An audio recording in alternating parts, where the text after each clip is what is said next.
আমার প্রিয় ভাই ও বোনেরা, আজকে আমি আমার কিছু কষ্টের কথা বলবো। যে কষ্টগুলো আমি আজকে নিজের চোখে দেখছি। আমি অনেকটা কষ্ট পাইছি, এর আগেও দেখলো অনেক ঝামেলার ভিতরে ছিলাম, ওগুলো ভুলে গেছিলাম। তো আজকে নতুন করে আবার দেখলাম নিজের চোখের সামনে যে আজকে একটা ঈদের দিন ছিল, একটা খুশির দিন ছিল। আমি মনে করি যে আমরা গরিব ধনী যারা আছি তারা সবার জন্যই এই ঈদের দিনটা একটা খুশির দিন, একটা রহমতের দিন, একটা খুশির দিন। তো এই খুশির দিনে আসলে আমরা কতটুকু খুশি মানুষকে রাখতে পারি জানি না। তো মানুষ কিভাবে এমন ব্যবহার করতে পারে এটা আমার জানা নাই। তো আজকে নিজের চোখে না দেখলাম বুঝতে পারতাম না ব্যাপারটা হলো আমার নিজের মামা, নিজের বলতে আপন মামা না, চাচতো মামা, আমার মার চাচা। তো আসলে ভিতরে অনেক কষ্ট, যে কষ্টটা আজকে আমি পাইছি সরাসরি। আমি ওইখানে গেছি, সবসময় আমি ওইখানে যাই, মামার ওইখানে আজকেও গেছি, যাই দেখি যে প্রচুর লোক মামার ওইখানে বসে রয়েছে গোস্তর জন্য। কারণ সে কুরবানি দেয়, কুরবানির জন্য বসে থাকতেই পারে, স্বাভাবিক। তো আমি গেছি, যাওয়ার পরে দেখি মামার গেট বন্ধ। তখন আমি কইলাম গেটে তালা, সবাই বলতেছে গেটে তালা, মানে তারাও তো বুঝতে পারে নাই যে আমি ওই বাড়ির বাঘ নেই। তারা মনে করছে যে আমিও মনে হয় এরকম গোস্ত নিতে গেছি, এটা ভাবছে। তো কইতেছে তালা মাইরে রাখছে, খাইতে বসছে। আমি সরাসরি বলছি যে তালা মাইরে খাইতে হইব নি, আর মামা হজ করেছে, মামা কেন তালা মাইরে খাইবো? আমাদের নবীজি কি কখনো লোকজন সামনে ফালাই রেখে সে তালা মাইরে কখনো খাইছে নাকি?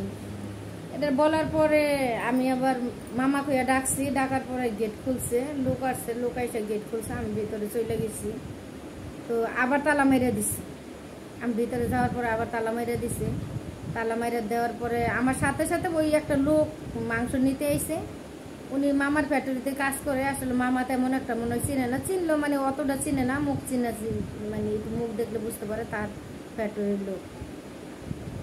এই লোকটা সরাসরি ঢুকে গেছে মামার ওইখানে। তো মামা তো এইভাবে অপমান করলো, আসলে যে অপমানটা ওনাকে এইভাবে করাটা না করলো পারতো।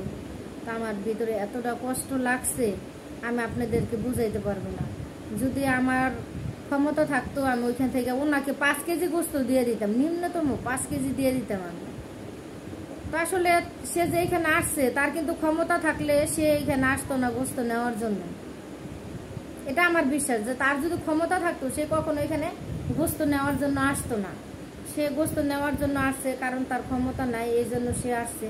লোকটা ভদ্র ছিল, তো সে দেখতে শুনতো ভদ্র, ভালোই, মিডিয়াম বয়সের, হয়তো 45 বয়স এইরকম হবে। তার লোকটার দিকে আমি কি তাকামো, আমার দেখে লোকটা লজ্জা পাইছে, মানে এমন অপমানিত করছে, লজ্জা পাওয়ার কথাই। তো লোকটা আসতে করে মাথাটা নিচে করে চলে গেল, তারা গোস্ত দেয় নাই। আসলে আপনারাই বলেন, সে কি গোস্তটা না দিয়ে কি সঠিক কিছু করছে? ঠিক আছে, উনি অনুমতি ছাড়া ঘরে ঢুকছে, একটা ছেলে মানুষ একটা বাসার ভিতরে ঢুকছে অনুমতি ছাড়া। তো তারা বুঝাইতে পারতো বা তারা কিছু গোস্ত দিয়ে দিতে পারতো। আসলে তারা গোস্ত দেয় নাই, তারা এইভাবে অপমান করে বের করে দিচ্ছে। তো এই জিনিসটা আমার মনের ভিতর খুবই খারাপ লাগছে। আমি আসলে আমার ভিতরে এখনো পর্যন্ত খারাপ লাগতেছে। আমি এখন রাত্রের খাবারটাও খাই নাই, ওই দৃশ্যটা আমি কিছুতেই বলতে পারতেছি না। তো আপনারা অবশ্যই কমেন্টে বলবেন সে কি ভালো কিছু করছে কিনা। তো ভালো থাকবেন সবাই, আল্লাহ হাফিজ।